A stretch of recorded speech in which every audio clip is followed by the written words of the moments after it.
Bonjour et bienvenue à tous dans cette nouvelle vidéo découpée en deux parties.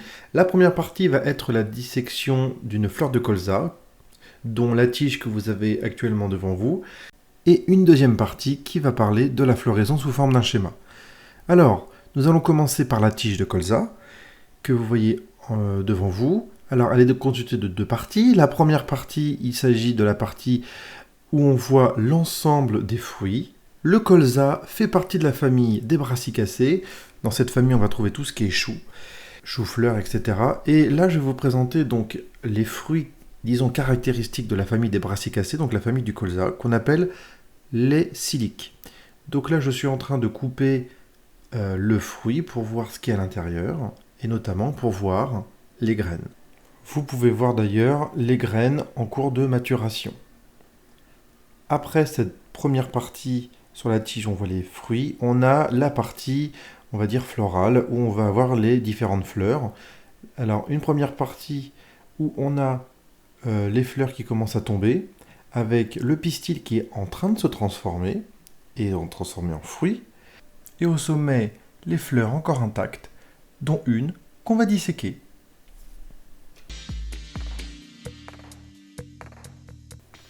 Je prends la paire de ciseaux, je découpe à la base de la fleur.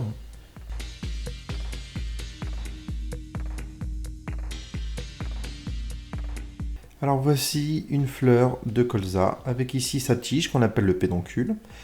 Et la partie est vraiment purement florale. Alors je montre ici le sommet de ce qu'on appelle les sépales.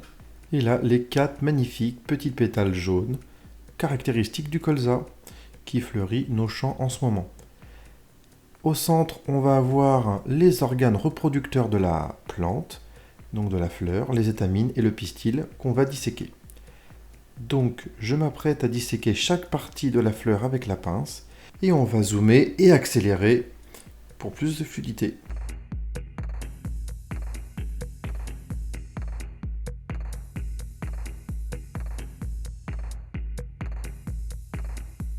On peut voir les 4 sépales qui ont été séparés du reste de la fleur.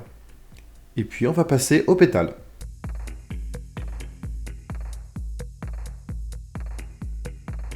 Nos 4 pétales courbés ont été détachés du reste et on voit les 6 étamines de la fleur de colza avec 2 petites étamines sur le côté et 4 grandes au centre que je vais m'apprêter à disséquer.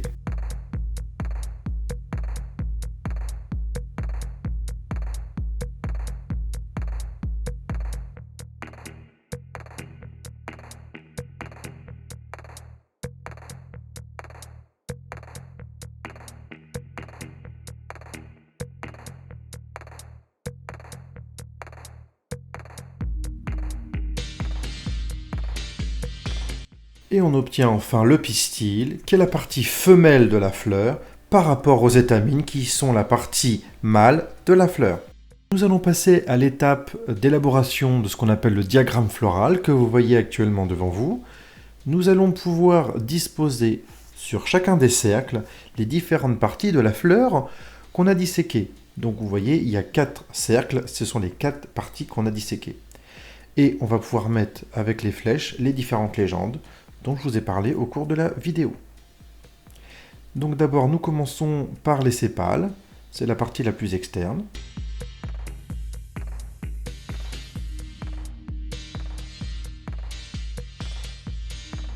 Ensuite, on passe à la disposition des pétales, qui sont désaxés par rapport aux sépales. Et on passe à la disposition des 6 étamines.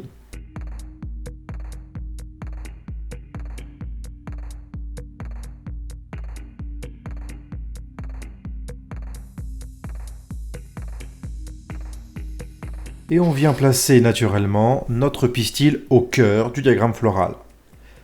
Je rajoute évidemment les légendes. Alors là, nous avons les sépales. Ensuite, on place la légende des pétales. Pétales et sépales font partie des parties stériles de la fleur. Et une petite touche de français où on dit un sépale, un pétale. On passe maintenant aux étamines. Comme on l'a dit, qui sont les parties mâles de la plante.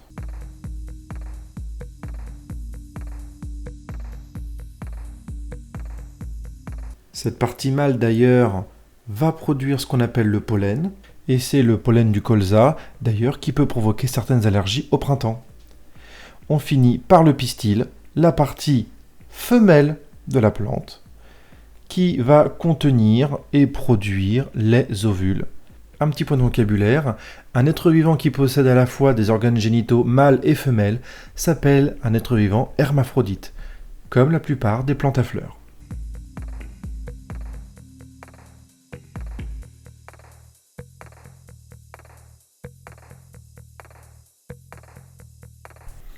On n'oublie pas de rajouter évidemment le titre qui va bien en le soulignant.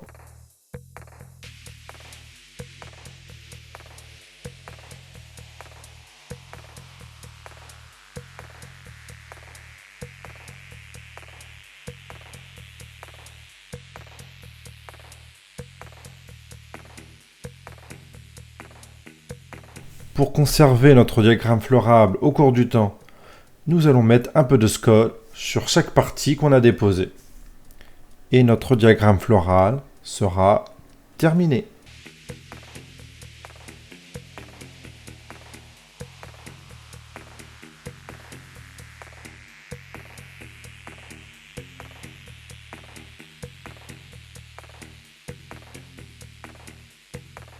Et voilà le résultat.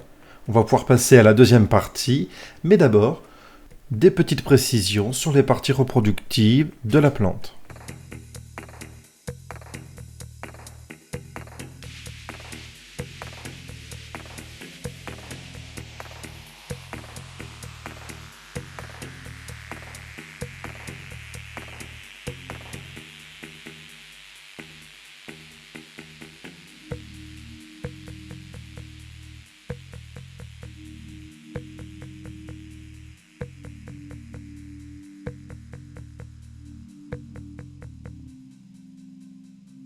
Nous arrivons dans la deuxième partie de la vidéo où, avec un petit schéma, je vais vous montrer comment on passe d'une fleur à des fruits et des graines qui vont pouvoir germer au sol.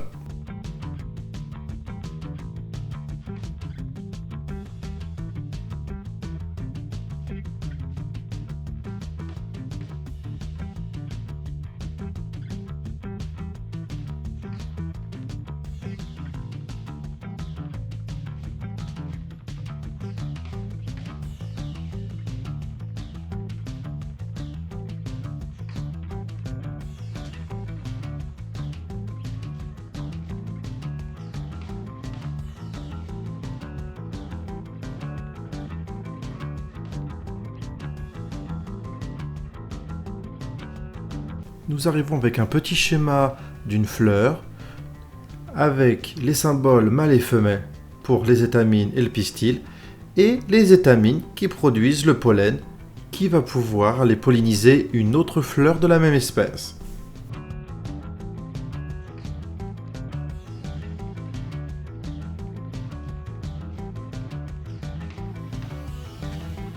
À la bonne saison, quand il y a eu la floraison, le pollen va être libéré au niveau des étamines et va être transporté soit par le vent, soit par les animaux.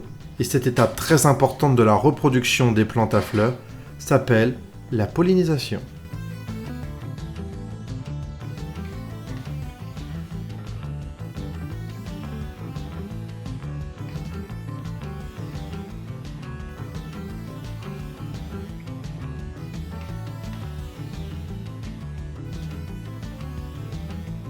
Les grains de pollen vont être récupérés dans une zone qu'on appelle le stigmate, le sommet du pistil, et là, il va y avoir reproduction avec fécondation au niveau des ovules.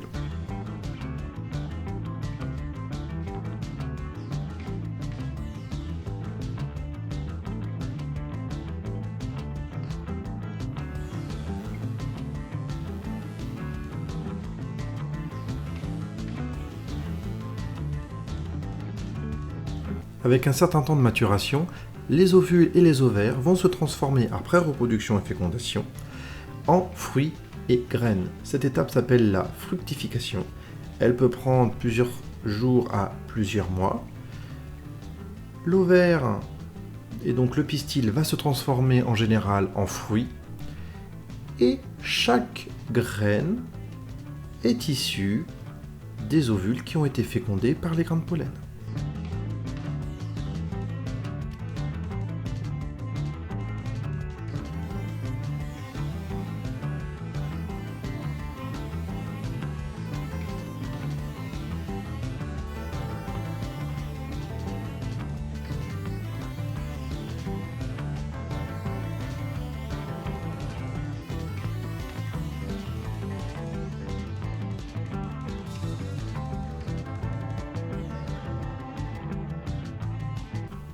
Après un certain temps de maturation, les graines contenues dans les fruits vont pouvoir être disséminées dans l'environnement de la plante, soit par des animaux, soit par le vent, ou plus rarement par l'eau.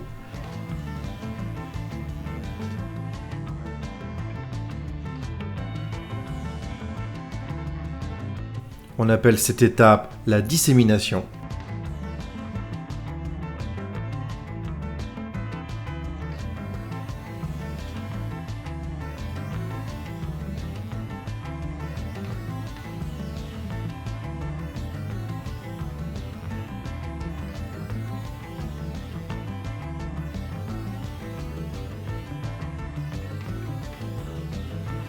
Une fois au sol et suivant les conditions du milieu, la température, la chaleur, l'humidité, etc., les graines vont pouvoir germer et former une nouvelle plante.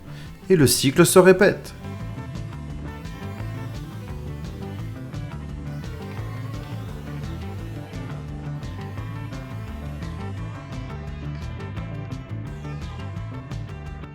On n'oublie pas le titre souligné.